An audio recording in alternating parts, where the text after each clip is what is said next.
Now this is not John George's recipe at ABC Kitchen. I don't know how he makes it. I love to take a dish that I love at a restaurant and figure out how to make it at home.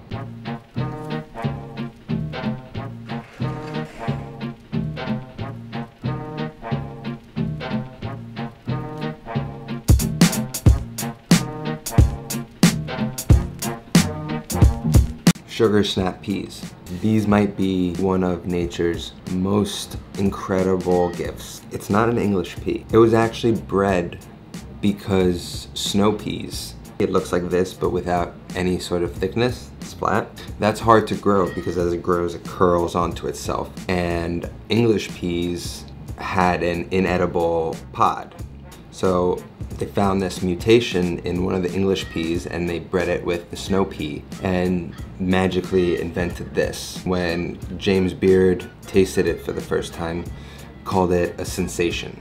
And he was right. It's so incredibly delicious. It's got an edible pod with a super high sugar content inside of the peas itself. It is, in my opinion, meant to be eaten raw. And so we're making a raw sugar snap pea salad today based off of a recipe that I've had in one of my favorite restaurants, ABC Kitchen. The first time I ever had them was at a farmer's market. You have to get them at a farmer's market if possible. You can find them in a supermarket. The plumper and harder they are, the more delicious they're going to be. You don't want them too big. They get tougher the bigger they are. The smaller they are a little bit more tender. You know, the secret to most restaurants is not any sort of tricks, it's just good ingredients. If you apply that mentality at home, you're gonna be improving your cooking skills like that.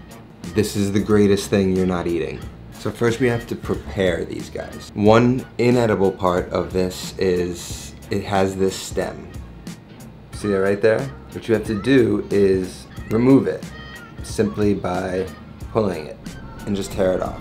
And then you've allowed yourself to kind of have a nice tender piece of sugar snap pea that will then slice thinly. So this is a part you have to be patient with. You have to go ahead, remove the stems off of each pod.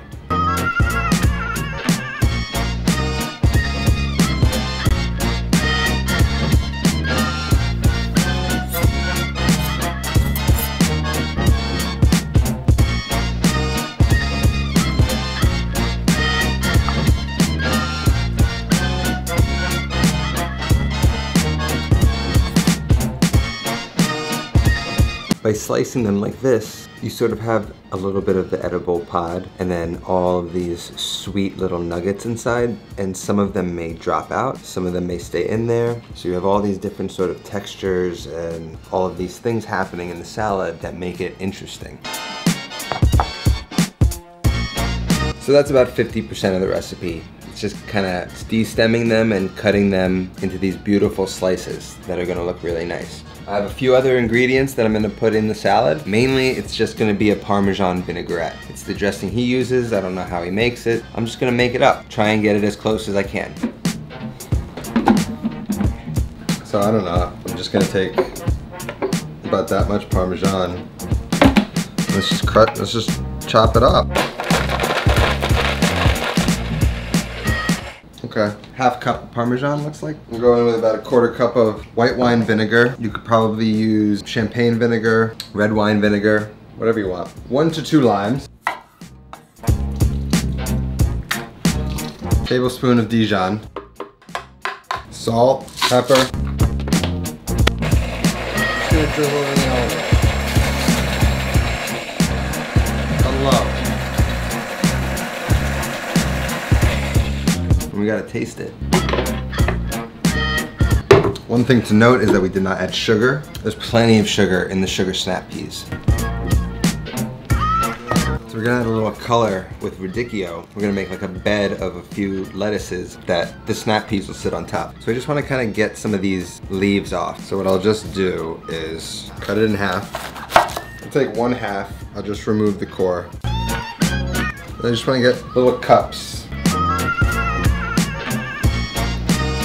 So I got chives, I've got a red chili, which is definitely not in the recipe, and then some parsley. Just gonna pick those out. You can definitely chop these. I'm just gonna kind of leave them whole because I want these leaves present in the salad. gonna slice this like we had before in thin slices. This is some bib lettuce. I'm just gonna rip a couple of these guys off. You're just kind of alternating with the colors. Make like a little bit of a bed for the sugar snap peas.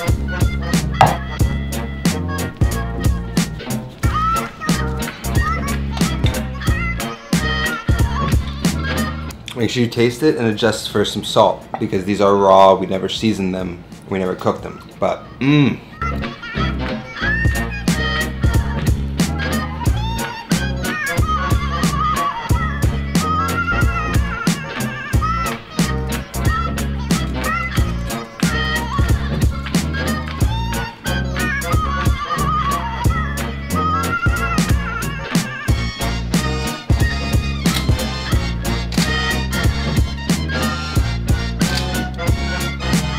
I mean, it looks delicious.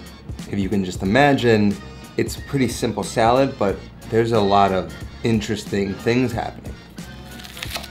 When you can make a good vinaigrette and you know how to put flavors together, there are no boring salad. It's crunchy. This is truly an ingredient-focused dish. It's an example of how, if you have good ingredients, a few techniques, you can make simple things incredible, and people will wonder how you did what you did when you didn't really even do much but pay attention and care about it. Thanks again for watching. Again, thanks for all of the participation in the knife giveaway. There's over 400 entries in a few days. You have about 10 or 11 days left to enter. It ends on June 30th. You can win knives. I'm giving knives away. I'll see you next time.